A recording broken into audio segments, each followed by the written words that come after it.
24 hours. It's a long time to be on a flight. Ask Emmanuel Macron. The French president embarked on a day-long journey to land in New Caledonia. It's a French overseas territory, and since the 13th of May, it has seen deadly riots.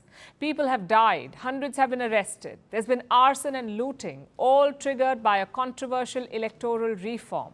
So the French president has landed, hoping to restore calm with his presence. But this crisis needs more than that. The question is, will Emmanuel Macron offer it? Our next report tells you. This is New Caledonia, nestled between Australia and Fiji. It's a French overseas territory in the Pacific. It takes around 24 hours to travel from Paris to New Caledonia, so it's quite a long journey. But the French president embarked on it anyway. On Thursday, Emmanuel Macron landed in Nouméa. He called for peace and calm. I know that many people suffer today from a great crisis, both in terms of their health and also in terms of finding food. So that is the priority of this visit. We will obviously look into matters such as economic recovery, support and rapid response, and also the most delicate political matters, in order to discuss about the future of New Caledonia. So how did New Caledonia erupt into riots? In the mid-1800s, France took control of New Caledonia. That led to deep divisions between the indigenous Kanaks and the white settlers. There have been bouts of violence. But this year, the island saw its worst violence since the 1980s. 6 people were killed, hundreds were wounded, there was looting, there was arson. The trigger was a controversial election reform. The French government wants to change who can vote in the elections. They want to give residents who have lived more than 10 years a vote in the provincial elections. New Caledonia's voter roll has been the same since 1998. The power usually lies with the indigenous Kanaks. They make up 40% of New Caledonia's 270,000-strong population. But giving the new residents an opportunity to vote will dilute that. It will add more than 25,000 people to the voter list. And that's what triggered the violence. The islands are now under a state of emergency. Police have held at least 300 people. A 3,000-strong force deployed from France will remain in New Caledonia.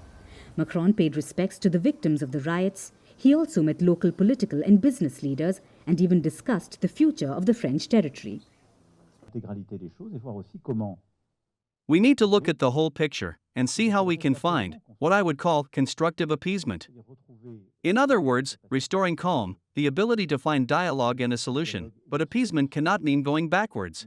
Appeasement cannot mean not respecting the popular expression that has already taken place. Appeasement cannot mean denying a path that has already been taken. The challenge for Macron right now is to find a political solution to this crisis. Calm may be returning, but the situation is not back to normal, and it won't be anytime soon. Divisions are only rising between the Kanaks who seek independence and the descendants of the colonizers, those who want to remain a part of France.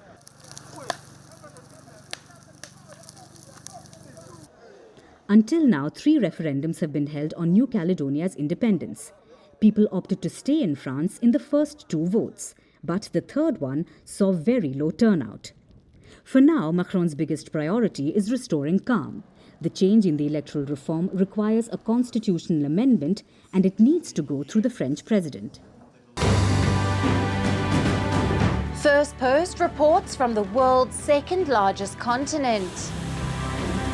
Hello, I'm Alison Lagrange. A very warm welcome from Durban, South Africa. We get you the news and the newsmakers from Africa. South Africa goes to the polls on the 29th of May.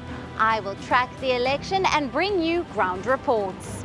Is it the end of the road for the African National Congress? And will former President Jacob Zuma stage a dramatic comeback?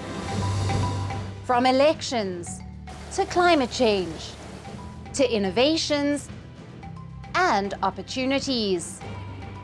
As the world's attention shifts, we report from Africa, the heart of the global south. Join me every weekday live on Firstpost.